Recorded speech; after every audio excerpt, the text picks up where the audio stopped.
کہ ان حالات کے اندر جن میں آج ساری دنیا دبی ہوئی ہے، الحمدللہ امریکہ میں نیو یارک کا یہ مدرسہ جو اپنی الگ ایک شناخت رکھتا ہے اور اللہ نے اس کو قبولیت سے نوازا ہے، اس مدرسے کے اندر تعلیم کا سلسلہ شروع ہے۔ اور آج بخاری شریف جو علم حدیث کی بے مثال اور بنیادی کتاب ہے، وہ آج شروع ہو رہی ہے اور آج اس کا پہلا سبق ہے۔ میں یہ سمجھتا ہوں کہ اپنی بے مائگی اور علم کے اعتبار سے تہیدستی یہ چاہتی تھی کہ خود وہ استاد محترم جو بخاری کا درس طلباء کو دیں گے وہی بخاری کے سبق کی شروعات بھی کرتے، لیکن حافظ برکت اللہ صاحب کے حکم کی تعمیل میں نے کی ہے اور میں اپنی طالب علمانہ حیثیت کے ساتھ آپ کے سامنے موجود ہوں، اور آج الحمدللہ دارالعلوم نیو یارک کے اندر درس حدیث شروع ہو رہا ہے۔ اللہ خیرات و برکات سے نوازے اور بہتر سے بہتر انجام تک پہنچائے۔ اس بات کو طلبہ حدیث کو سمجھنا چاہیے کہ علم حدیث کہا جاتا ہے علم نسب الی رسول اللہ صلی اللہ علیہ وسلم قولا او فعلا او صفتا او تقریرا، یعنی یہ وہ علم ہے جس کی نسبت آقا نامدار سید الانبیاء والمرسلین حضرت محمد صلی اللہ علیہ وسلم کی طرف ہوتی ہے، یعنی اس اعتبار سے کہ آپ نے زبان سے فرمایا یا آپ نے اپنے عمل سے اس کو پیش کیا یا آپ کا چہرہ انور ایسا تھا اور آپ کا قد و قامت ایسا تھا، آپ کی صفات کیا ہیں، اور یا آپ کے زمانے میں آپ کے سامنے کوئی چیز کی گئی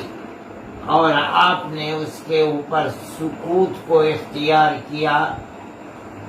جائز یا ناجائز کا حکم نہیں لگایا، تو اس کو علم حدیث کہا جاتا ہے۔ یعنی جس کا مطلب یہ ہے کہ آپ جو کچھ اس کے اندر پڑھیں گے اس کتاب کے اندر، وہ یا تو آپ کے اقوال ہوں گے کہ آپ نے یہ زبان سے فرمایا، یا آپ کے افعال ہوں گے کہ آپ نے یہ عمل کیا، آپ نے نماز پڑھی، آپ نے سجدہ کیا، آپ نے رکوع کیا، آپ نے تہجد پڑھے، آپ نے جہاد فی سبیل اللہ کیا، کس طرح کیا، نماز کیسے پڑھی، روزہ کیسے رکھا، یا آپ کی صفات ہوں گی کہ آپ اس طرح چلتے تھے، اس طرح نوش فرماتے تھے، کھاتے تھے، اس طرح پیتے تھے، یا آپ کے سامنے عمل کیا گیا، آپ نے دیکھا اور سکوت اختیار کیا، یہ بھی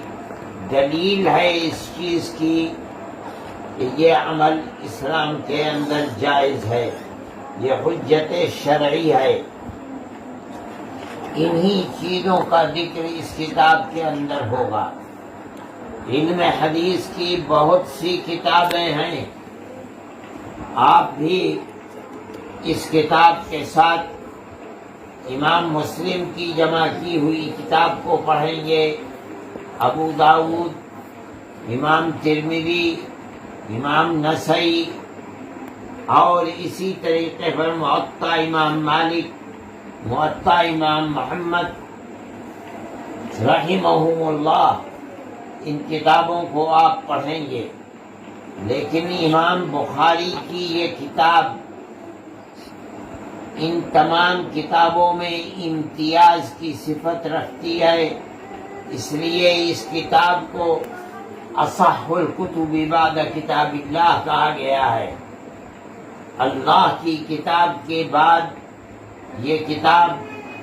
سب سے صحیح ترین کتاب ہے۔ جو روایات اس کے اندر آئی ہیں وہ جو اپنا درجہ رکھتی ہیں، عام طریقے پر دوسری کتابوں کے اندر احادیث جو جمع کی گئی ہیں ان کا یہ رتبہ نہیں ہے۔ اس لیے اس کتاب کے پڑھنے اور پڑھانے کی طرف اور کتابوں کے مقابلے میں خاص طریقے پر ہر زمانے میں توجہ زیادہ دی گئی ہے۔ صاحب کتاب نے اب آپ جب اس کتاب کو شروع کریں گے تو آپ کو محسوس ہوگا کہ سب سے پہلے جس روایت کو، جس چیز کو لا کر رکھا ہے وہ وحی سے متعلق چیز ہے۔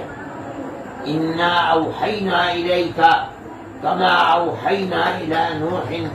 والنبیین من بعدہ۔